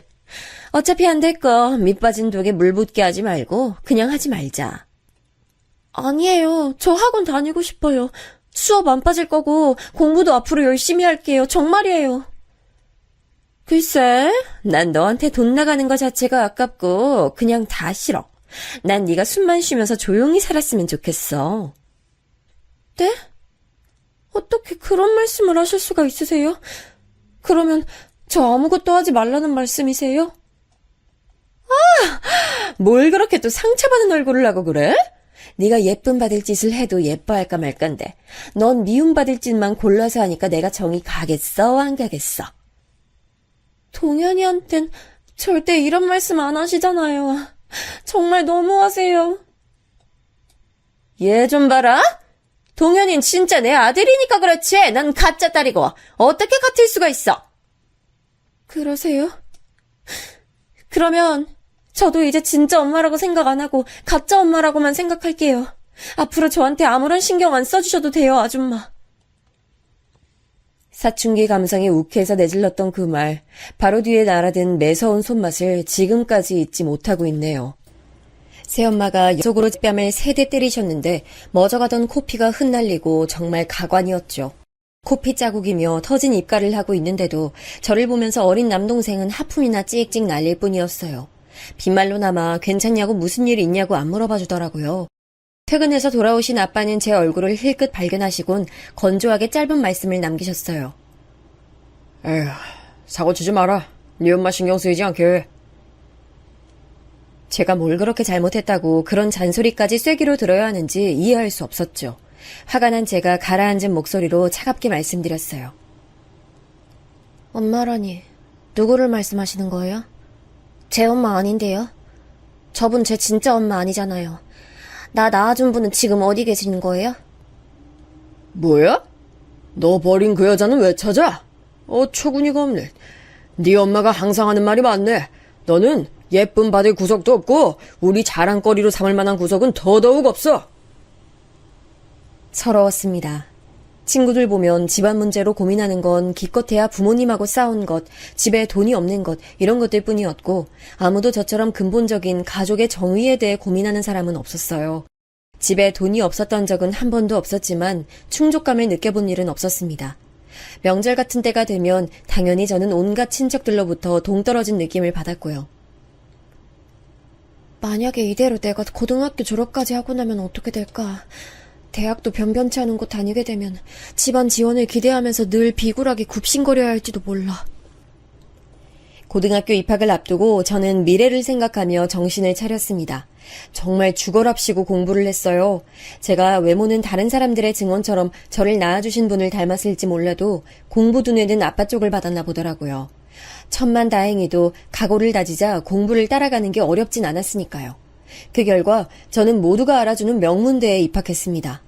그때가 돼서야 저의 부모님이시라는 두 분이 학교에 행차하셔서 저와 웃으며 사진을 찍어주시더군요. 정말 처음이었어요. 초등학교 입학부터 고등학교 졸업에 이르기까지 저는 늘 찬밥 신세였으니까요. 저는 고등학교를 졸업할 때에도 가족 아무도 안아줬어요. 그때는 아직 대학 입시 결과가 나오기 전이라서 그랬나 봅니다. 저는 더욱 이악 물고 대학 생활을 해내야겠다는 다짐을 했죠. 성인이 되면서 그 핑계로 저는 집안 짐 정리를 싹 했었는데요. 그러면서 옛날 사진들도 한 곳에 모으며 한 번씩 다시 봤어요. 기억도 잘 안 나는 제가 아기였을 때의 사진도 몇 장이 있었죠. 남들은 아기 때 사진이 정말로 많다고 하던데 저는 아니었습니다. 보통 엄마가 이런 걸 찍어서 간직해주는데 저는 엄마에게 버림받은 아이였으니 이런 게 거의 없는 게 당연한 건가 싶었네요. 아기였던 저를 품에 안아든 저를 낳아주신 엄마가 제대로 나온 사진은 딱 한 장이었습니다. 사진 속에 부드러운 인상을 지니신 분은 제가 보기에도 어딘가 저를 닮아 있는 듯 보였어요. 그래서 저는 그 사진을 한참이나 들여다봤네요. 제가 아주 어렸을 때 화상을 입어서 손등에 자국이 있는데 사진 속 아기는 손등마저 깨끗했기 때문에 저도 모르게 그 사진을 자꾸 만져봤습니다. 아기였던 저는 이제 다 커서 성인이 됐는데 저를 낳아주신 이분은 지금 어디서 뭘 하고 사시나 그게 잠깐 궁금했지만 한편으로 미뤄두었네요. 현실을 살아야 했으니까요. 악착같이 살 작정이었죠. 저는 학교를 다니면서 매번 아르바이트까지 병행하여 돈도 따로 모았고요. 미친 듯이 성적 관리하고 대외 활동해가면서 취업 때 필요한 자기소개서에 채워갈 것들을 마련했습니다. 대학 졸업하고 얼마 안 됐을 시점에 우리나라 사람이면 모를 수가 없는 좋은 기업에 입사했네요. 그때부터 생활이 달라졌어요. 제가 만든 제 위치에서 돈을 벌며 지내니까 이보다 더 자유롭고 행복할 수가 없더군요. 참고로 저는 제가 보아온 가정환경이라는 게 있었기 때문에 결혼에 대한 환상이 없었어요. 그런 제게 남자친구가 생겼는데요. 처음엔 대학 동기를 따라서 모임에 나가봤다가 알게 됐습니다. 남자친구가 저에게 먼저 호감을 보였는데 그때가 저는 마침 다른 남자와 헤어진 직후였기 때문에 연애를 무척이나 쉬고 싶은 상태였어요. 그렇게 저희는 엇갈렸죠. 다시 만난 건 꼬박 1년 뒤였어요. 우연히 지인을 따라 교회를 한번 나갔다가 마주쳤어요. 저희는 각자 혼자였고 연애를 하기 좋은 시기였죠. 운명처럼 그렇게 교제를 시작했어요. 매너 있는 이 남자가 저는 마음에 들었지만 그와 별개로 점점 심정은 복잡했습니다. 나랑은 다르게 구김살 없이 큰 걱정 하나 없이 살아온 사람이라는 점이 은연중에 느껴지네. 남자친구가 너무 밝고 긍정적이란 것에서 오는 저의 열등감이었습니다. 저는 저 스스로가 얼마나 나약하고 속이 좁은 사람인지 알고 있었기 때문에 남자친구의 멋진 모습을 볼 때마다 제 자신이 작아졌어요. 이건 남자친구와의 진솔한 대화를 통해서 점차 극복해 나갈 수 있었네요. 그러면서 남자친구의 가정사도 살짝 엿볼 수 있었고요. 민주야, 너는 어머님이 너를 낳아주신 분이 아니고 아버님이랑 재혼하신 분이라고 했지? 나도 마찬가지야. 원래 부모님은 이혼하셨고 그래서 지금 우리 엄마는 나를 낳아주신 분이 아니고 피 한 방울 안 섞인 남이야. 그런데도 오빠한테 잘해주신다니 부럽고 신기하네.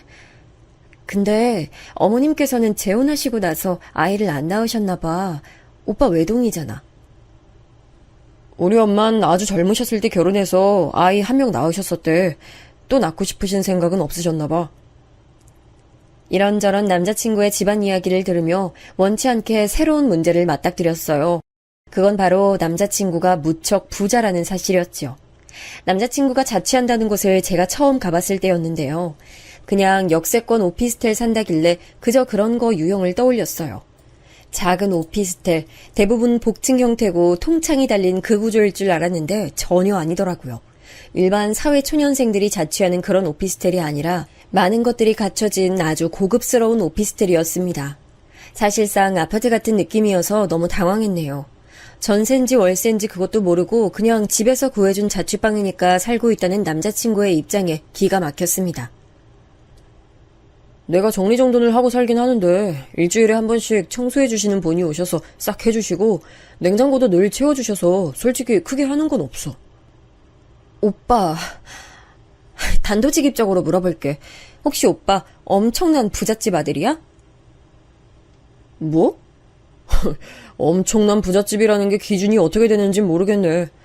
우리 집이 금전적으로 어렵지 않기는 해. 나도 경제적으로 부족하다거나 그렇게 산 건 아닌데 이건 좀 놀랐어. 오빠 갑자기 나하고는 다른 세상 사람 같네. 차 좋은 거 끌고 다니길래 꽤 사는 집 자식이라고만 생각했었는데 왠지 그 차가 검소한 선택이었구나 하는 생각이 드네. 아, 그 차? 작은 고모부가 예전에 타시던 건데 차가 많으셔서 영 그걸 안 타신다고 나 운전 연습하라고 주셨던 거야. 근데 바꿀 이유를 못 느껴서 계속 타고 다녔어. 들으면 들을수록 남자친구가 엄청난 부잣집 외동아들이 맞다는 확신만 들더군요. 저는 오만 눈치를 봐가면서 자력으로 무조건 해내야 한다는 일념으로 15년 가까이 이악 물고 매일을 살아왔던 사람이라서 남자친구의 사고방식이나 누리는 일상이 좀 이질적으로 느껴졌어요. 남자친구와 슬쩍 거리를 두게 됐는데요. 그러자 안달이 나고 마음이 조급해졌는지 되려 남자친구는 저에게 결혼 이야기를 꺼냈습니다. 자기가 무조건 많은 걸 해주겠다고 하더군요.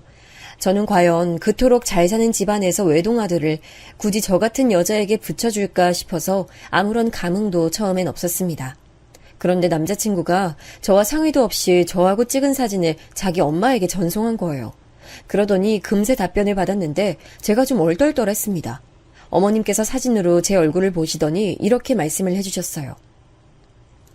아가씨가 인상이 아주 좋네. 왠지 모르게 끌리는 이미지라고 할까? 시간 되면 데리고 집에 밥 먹으러 들러. 엄마가 맛있는 걸로 차려놓을게. 말만 하면 돼. 칭찬에 이어서 초대까지 받자 이게 꿈인지 생시인지 분간이 안 갔죠. 저도 남자친구를 통해서 어머님 사진을 봤는데 관광지에 들른 기념으로 찍힌 사진이라 얼굴이 가까이서 나오진 않았지만 부드러운 분위기를 가지신 분이라는 것만은 확연히 알 수 있었어요. 그리고 어딘가 포근한 듯한 느낌이 전해졌죠. 저도 모르게 남자친구의 집에 가볼 용기가 생겼어요. 이런 분이라면 빈말로 그렇게 구신 게 아니라 정말 마음씨가 따뜻하실 듯 싶었거든요. 시간이 좀 흘러 3달 정도가 지났을 때 저는 날짜를 잡고 남자친구와 함께 그 본가에 방문했어요. 아버님께서는 급한 용무가 있으셔서 안 계실 예정이었지만 저는 오히려 잘 됐다 싶더라고요. 양친 모두 계시면 아무래도 부담스러우니까요. 부잣집 본가로 향하게 됐으니 저도 만반의 태세를 하고서 출발했네요. 남자친구 차를 타고 함께 도착한 곳은 무려 용산 한남동에 위치한 대저택이었습니다. 인터넷 뉴스나 유튜브 정보로 뜨면 그런 곳에서나 볼 수 있는 100억짜리 부잣집 대저택이요. 정말로 그런 게 제 눈앞에 실제하니까 가만히 있어도 압도당하는 기분이 들더라고요. 어느 정도 각오를 다진 뒤에 온 상태였는데도 심장이 벌렁거렸습니다. 전용 주차장이 있어서 차고의 문이 자동으로 스르르 열렸는데 마치 갑자기 영화 속으로 들어온 듯한 느낌이었죠. 살면서 이런 경험을 하게 될 줄은 몰랐다는 생각이 들면서 헛웃음까지 짓고 말았는데 그런 저를 보며 남자친구가 손을 꼭 잡아줬어요. 긴장할 필요 없어. 걱정할 일도 전혀 없고. 우리 엄마는 그저 맛있는 밥 한 끼 너에게 선사해주고 싶으신 거니까 그렇게 생각해주면 돼. 알았지? 아버진 일정이 늦게 끝난다고 하셨으니까 도중에 들이닥치지는 않을 거야. 그래, 알았어. 혹시 오빠가 나보다 더 긴장한 거 아니지? 내가 내 자신을 숨기거나 꾸며낸다고 해서 그게 될 일도 아니고 난 그저 나대로 나답게 굴 테니까 옆에서 오빠가 잘해줘야 돼. 나 오빠만 믿는다.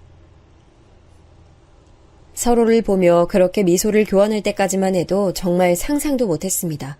어떤 엄청난 상황이 저희 두 사람을 기다리고 있을지 말이죠. 한치 앞을 내다보지 못한 채로 저는 그 집안에 발을 들였습니다.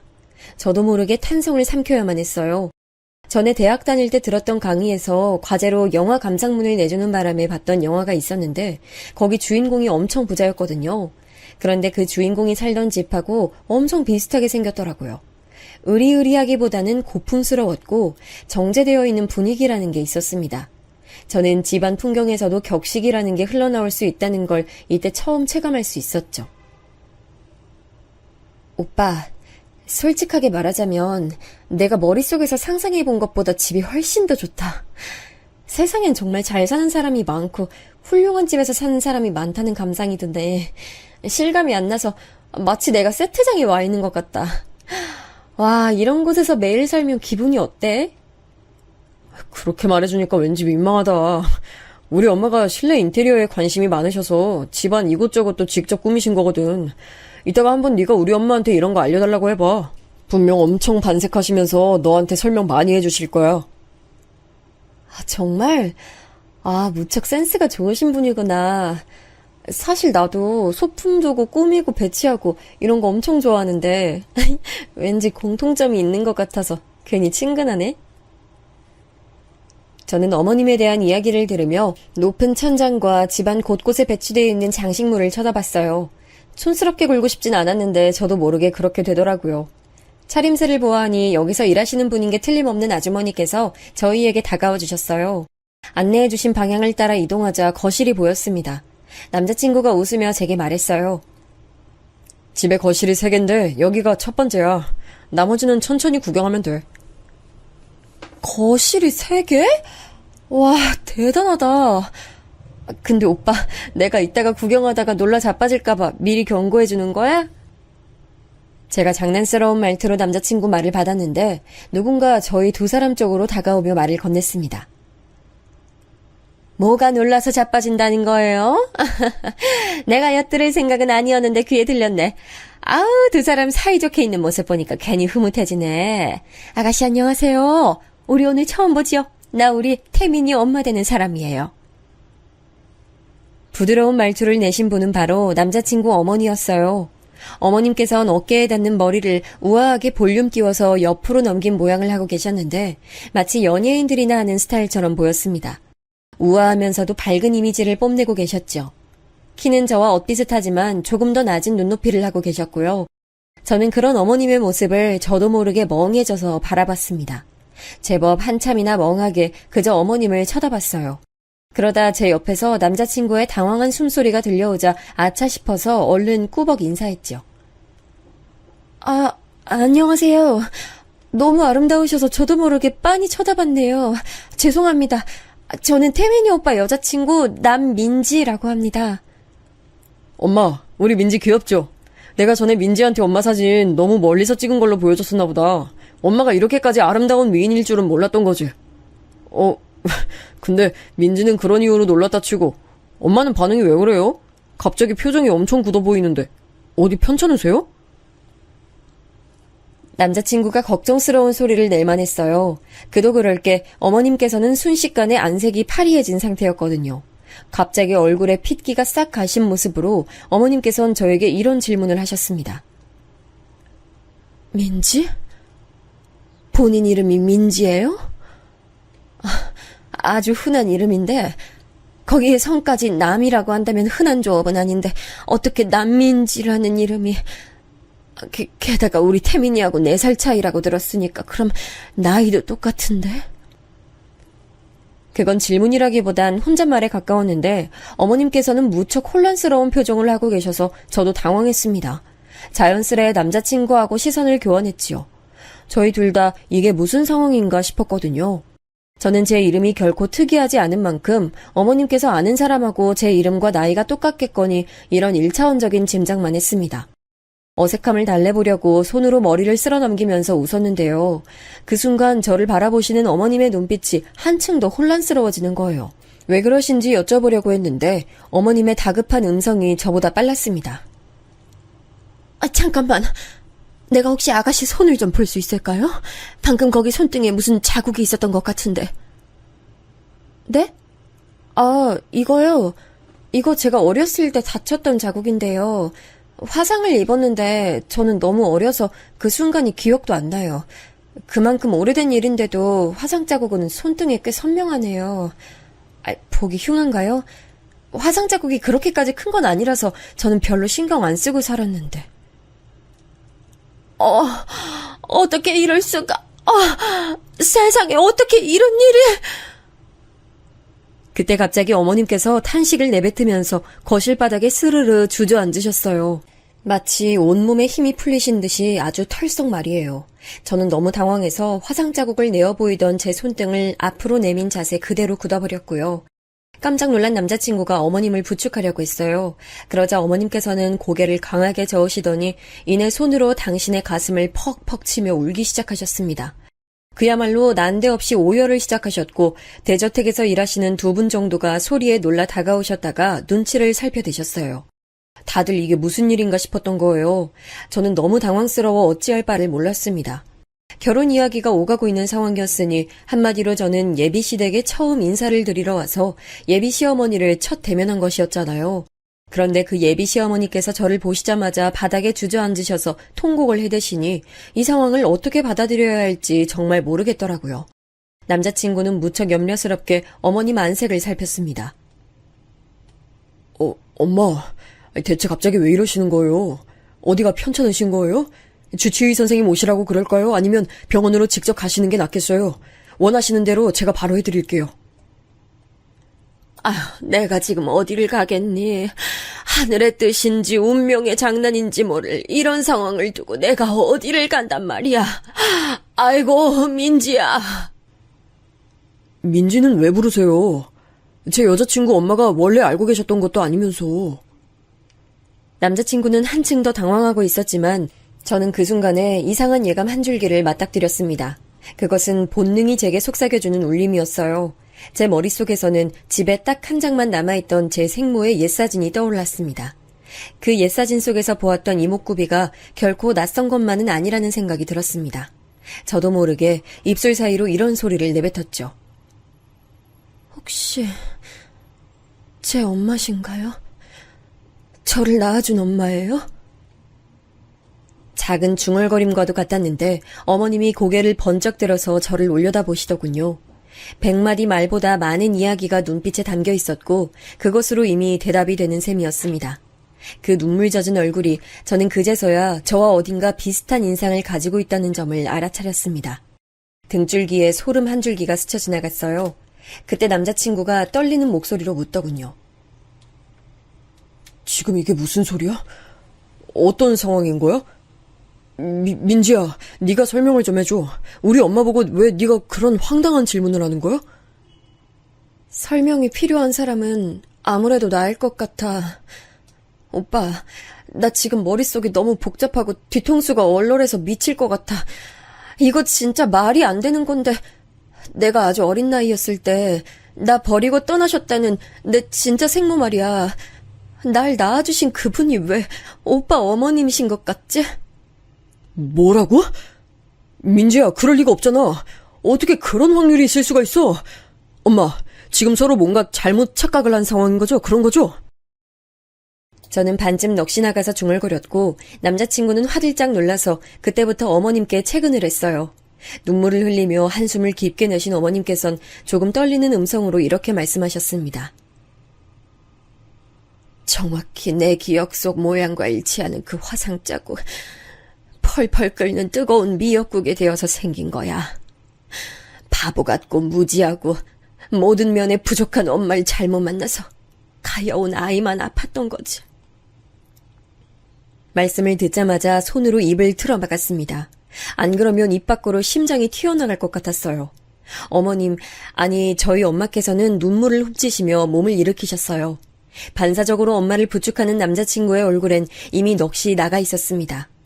혼이 쏙 빠진 남자친구의 모습이 그 순간엔 염려가 안 됐어요. 지금 와서 돌이켜보면 정말 미안합니다.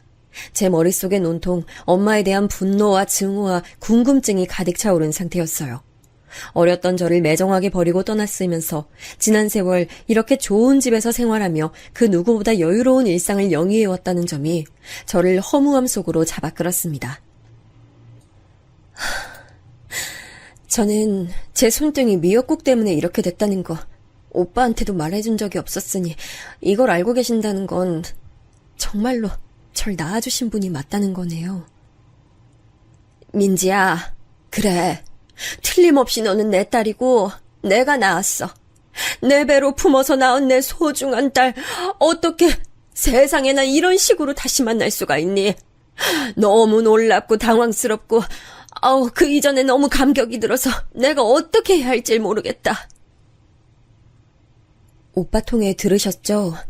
저는 밑으로 나이 차이가 꽤 나는 동생이 있는데 이복 동생이라고요. 제 엄마는 친엄마가 아니라 새엄마라고요. 저는 재혼가정 자식이라고요. 네, 저한텐 새엄마가 계시고요. 결코 녹록지 않은 가정환경에서 자라왔어요. 저는 집에서 이방인이었거든요. 늘 그랬죠. 저는 진짜로 피가 섞인 자식이 아니기 때문에 남일 수밖에 없다는 소리를 들었어요. 저보다 동생을 언제나 편애해 오신 아빠는 단 한 번도 제 편인 적이 없으셨고요. 정말 투정하고 싶지 않은데 이게 어쩔 수가 없네요. 재혼을... 아유, 그래, 네 아빠가 바로 재혼을 했었겠구나. 너무 고통스러웠기 때문에, 그리고 너를 위해서라도 내가 절대로 거기 소식엔 촉각을 안 기울이고 살았기에 세세한 것까진 몰라. 정말 미안해. 혹시 네 아빠가 재혼한 상대가 안희영이라는 여자니? 네, 제 새엄마 성함 안희영인데요. 그건 왜 물어보세요? 어떻게 알고 계세요? 그보다요, 어린 딸 내팽개치고 본인 인생 즐겁게 살고 싶어서 떠나신 걸로 알고 있는데 아주 성공하셨네요. 저를 버리신 건 엄청나게 탁월한 선택이셨던 것 같아요. 이렇게 호의호식하면서 남부러울 것 하나 없이 사시는 분이니 그 옛날에 버리고 떠나온 짐덩어리 어린 딸 자식 같은 건 지난 세월 동안 별로 생각나신 적도 없었겠네요. 뭔가에 홀린 듯이 그런 말을 와다다 내뱉고는 갑자기 참담한 기분이 들어 등을 돌렸습니다. 그러고 나니 다시 뒤를 돌아보지 못하겠더군요. 저를 바라보고 계시는 엄마라는 존재를 마주한다는 것이 숨막히는 버거움으로 다가왔어요. 저는 결국 그대로 뛰기 시작했고 도망치듯이 신발을 찾아 신고 밖으로 나갔습니다. 곧장 남자친구가 따라와서 저를 잡더라고요. 민지야, 잠깐만. 나 솔직히 지금 이 상황이 어떻게 된 일인지 받아들이기 힘들고 어려운데 네가 이렇게 가버린 걸 붙잡지 않을 수가 없어. 너 이대로 가면 난 어떡하라고. 우리 엄마는 정확하고 자세하게 대화를 나눠보면 안 될까? 뭘 어떻게 해야 정확하고 자세하게 된다는 거야. 오빠, 나 낳아주신 분이 그분이 맞다고 그러잖아.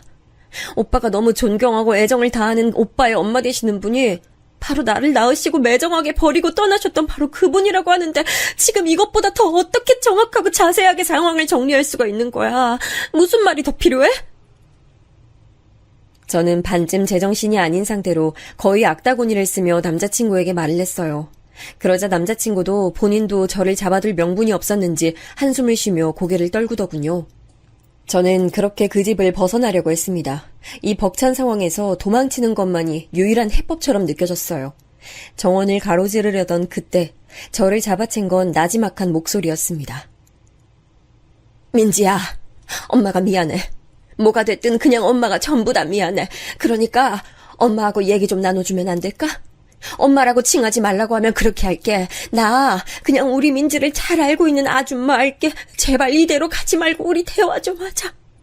너한테 해줄 얘기가 아주 많고 너한테 듣고 싶은 것도 너무나 많아. 그러세요? 그러신 분이 왜 지난 긴 세월 동안 저를 한 번도 안 찾아오셨어요? 아니, 그보다 애초에 저를 왜 버리고 떠나셨어요? 그렇게나 노래가 좋았고 춤이 좋았고 남자가 좋으셨어요? 아빠는 바람나서 떠난 아내 빈자리 채우시느라 온갖 마음고생 다 하셨는데 정작 그 바람나서 떠나신 분은 성공적인 재혼까지 해내셨다니 세상에 인과응보 같은 건 없나 봐요. 저는 빈정거리고 말았습니다. 예고도 없이 마주하게 된 엄마 앞에서 저는 더 이상 홀로 풍파를 견뎌내온 단단한 사회인이 아니었어요. 그저 가슴속 깊숙한 곳에 저를 버리고 떠난 엄마에 대한 원망을 눌러담아온 철이 덜 든 아이일 뿐이었습니다. 그런데 엄마께서 난데없이 놀라운 이야기를 꺼내드셨어요. 바로 그렇기 때문에 너와 꼭 얘기를 나누고 싶은 거야. 내가 너를 버렸다고? 바람이 나서 내가 눈에 넣어도 아프지 않을 내 새끼를 버리고 떠났던 거라고? 누가 그래? 누가 그딴 헛소리를 너한테 짓거려? 보나마나 네 아빠라는 그 작자, 아니면 그 집안 인간들이었겠지? 저 버리고 떠나셨던 거 맞잖아요. 왜 아니신 것처럼 그런 식으로 말씀하세요? 아니야, 절대로 아니야. 하늘에 대고 맹세하는데 나는 남편의 상습적인 바람과 지독한 유흥, 시댁 사람들이 똘똘 뭉쳐서 나를 괴롭히고 못살게 군 걸 이겨내지 못한 나약하고 바보 같은 사람이었지만 결코 내 딸을 버리고 불순한 이유로 떠난 사람은 아니었어. 가수 생활했었던 나를 시댁 사람들은 딴따라 출신이라고 멸시하고 괴롭혔고, 남편이란 작자는 여러 여자들 만나며 유흥 즐기고 다녀서 내 속을 문드러지게 만들더니, 그래도 그거 다 참으면서 인내해줬던 나를 향해 이혼하고 꺼져달라는 소리를 냈었지. 잠깐만요. 이혼 얘기를 먼저 꺼낸 사람이 아빠였다고요? 제가 알고 있는 얘기와는 너무 달라도 다른데 어떻게 그런 일이... 아빠는 본인이 이혼당하신 거라고 말씀했어요. 안희영, 그 여자를 만나더니 마치 세뇌라도 당한 것처럼 나와 이혼을 갑작스럽게 종용하더구나. 내가 오죽하면 그 이름 석자를 알고 또 기억하고 있을까? 그 여자가 나를 쫓아낸 셈이었어. 시댁 사람들은 그 기회 빌미 삼아서 나를 쫓아내고 싶어 했어. 조용히 사라지면 어린 딸만큼은 부족함 없이 집안 지원으로 잘 키워준다고 그러길래 나는 피눈물 흘리는 심정으로 이혼 서류에 도장 찍을 수밖에 없었어. 당시 나는 너를 잘 키워낼 미천도 능력도 자신감도 없었으니까. 그렇게 쫓겨나듯 이혼 당하신 거였다고요? 그렇다고 쳐요. 그러면 왜 저를 안 찾아오셨어요? 한 번쯤 소식을 알려주실 수도 있었잖아요. 연락하거나 찾아오면 반드시 가만 안 둘 거라고, 그 보복은 네 딸이 당할 거라고 엄포를 놓았던 게 결코 안 잊혀졌어. 그리고 나는 스트레스가 당시 너무 심했는지 몸에 이상 증상이 나타나서 병원 신세를 오래 져야만 했어.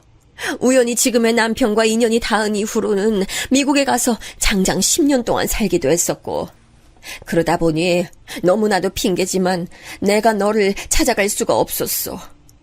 나중엔 잘 살고 있는 너의 일상에 갑자기 내가 나타나는 게 방해가 될까봐 두렵고 걱정돼서 그러지를 못했어.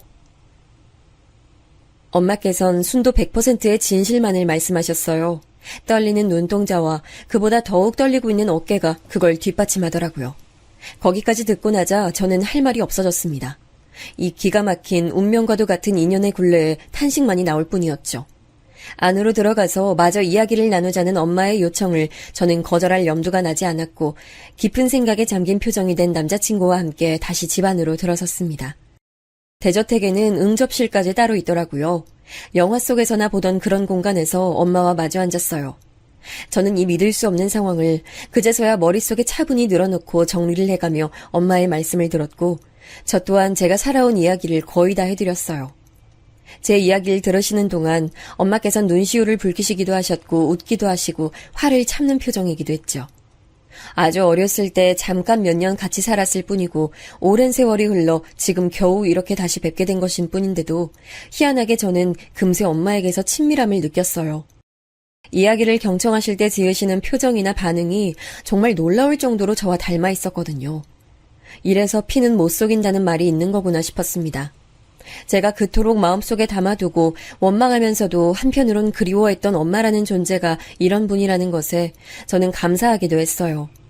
긴 대화가 끝나고 응접실 밖으로 나오자 남자친구가 저를 맞아줬습니다.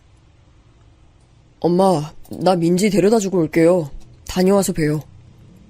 그래, 잘 바래다주고 집에 돌아와서 그때 우리 얘기 나누자. 남자친구와 엄마는 착 가라앉은 말투로 대화를 나눴죠. 이제 남은 관건은 저와 남자친구의 관계예요. 하지만 저는 갑작스럽게 저를 낳아주신 엄마를 이런 식으로 마주치게 됐다는 사실만으로 벅찼기 때문에 그날 더 이상 어떤 대화도 남자친구와 나누고 싶지 않았어요. 배려심 있고 눈치 빠른 남자친구는 차에서 한마디 안 하고 저를 목적지에 내려주었죠. 누구 하나 먼저 그러자고 한 것도 아니었지만 저희 두 사람은 생각을 정리하는 시간을 가졌습니다. 남자친구의 친모와 저의 생모가 동일 인물인 상황이었으니 반드시 생각 정리가 필요했어요. 남자친구는 저를 진심으로 사랑했고 저도 그 마음의 깊이까지는 스스로 정의 내릴 수 없지만 애정을 가지고 있는 것만은 진심이었습니다. 하지만 이런 뜻밖의 성질을 지닌 장애물을 만날 것이라곤 상상도 못했고 이 점은 저희 두 사람 모두에게 스스로 점검하며 감정을 되짚어볼 시간을 마련해줬어요. 이윽고 저는 남자친구와 따로 자리를 만들어 만났는데 제가 그 본가에 가서 엄마를 마주치게 된 것으로부터 꼬박 한 달이 되던 시점이었습니다. 민지야, 나는 너를 처음 봤던 그때부터 이상하리만치 너한테 끌렸고 네가 익숙하고 편안하게 느껴졌는데 지금 생각해보면 그게 혹시 네가 엄마 분위기를 많이 닮아 있어서 내가 그 부분에서 익숙함을 느낀 게 아니었나 싶어. 내가 생각하고 있던 부분 속 시원하게 말해줘서 고마워, 오빠. 이렇게 된 이상 내가 나를 낳아주신 엄마와 어떤 식으로 교류를 하면서 살든지 간에 우린 이뤄져서는 안 될 것 같아. 나도 이렇게 될 줄 상상도 못했고 내가 오빠한테 이런 말 할 거라고 생각도 못했지만 이게 지금 우리에게 닥친 현실이야. 제가 덤덤하게 말을 하자 남자친구는 차마 입을 열지 못하고 눈물을 글썽거리며 고개만 끄덕였어요. 그 순간이 제 남자친구로서 마지막이었네요. 그 후로는 제게 있어 아주 가깝고도 먼 오빠가 됐습니다. 슬프긴 했지만 미련은 없었어요. 이게 옳다고 저희 두 사람 다 속으로 느꼈기 때문이죠. 엄마는 제가 그 대저택에 들어가 살길 바라시는 눈치였지만 그러고 싶지 않았어요. 많은 고심 끝에 저는 미국행을 선택했습니다. 한껏 눈치만 보면서 스스로 이방인이 된 것 같은 느낌 받으며 그렇게 살았던 시절이 있었기에 저는 강박적으로 혼자 힘으로 보란듯이 성공하겠다는 목표가 있었는데 한 번쯤은 그런 것과 상관없이 초점을 멀리 두고 제 인생을 바라보고 싶더라고요. 엄마가 10년 정도 미국에서 지내신 전적이 있었고 아직 기반을 그곳에 두고 계셨기에 머무를 도시와 집을 고르는 데는 망설임이 필요하지 않았습니다. 날씨가 좋고 습도가 높지 않은 멋진 도시에서 저는 새로운 일상을 보내기 시작했고 이곳엔 엄마가 종종 오셔서 며칠씩 저와 시간을 함께 보내세요. 참 신기한 게 함께 있으면 대화거리가 떨어지더라도 침묵이 길어지더라도 그게 어색하지 않더라고요. 모든 게 자연스러워요. 이게 혈연이고 모녀지간인 것 같아서 정말 스스로도 아주 신기합니다. 너무 멋진 새로운 일상을 보낸 지 꽤만 적으로 만나는 상대는 없어요. 조급하지 않으니 늘 마음만은 편안하네요. 제가 미국에서 유유자적한 일상을 누리게 된 것에 부러워서 난리난 사람들이 있는데요. 나이 드시고 나서 간질환으로 이제 고생 시작하신 아빠, 자식 농사 망쳐서 매일매일이 죽을 맛인 새엄마, 대학교를 2번이나 자퇴한 뒤로 그 흔한 아르바이트 하나를 안 하면서 집에서 게임만 하고 사는 남동생, 그 외 친척들 몇 명까지도 제 엄마께서 그간 엄청난 부잣집 사모님으로 살아오셨다는 사실에 경악하며 콩고물 하나 받아먹을 수 없게 제가 미국으로 휙 날아가 버린 것에 대해 다들 알아누웠죠. 아휴, 그 못난 사람. 여전히도 못났더만.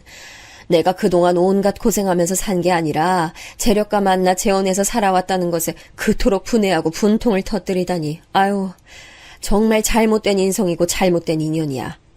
다만 사랑하는 우리 딸 얻을 수 있었으니 감사하지. 몸도 편찮으신데 배알 뒤틀리는 소식까지 겹쳐 몸져 누우신 아빠를 저는 돌아보지 않기로 했습니다. 그들과는 상관없는 저의 인생을 앞으로 더욱 멋지게 펼쳐나갈 거예요. 말하지 않아도 이제 서로를 이해하고 있는 엄마라는 존재가 계셔서 무척 든든하기 때문에 무서울 것은 하나도 없네요.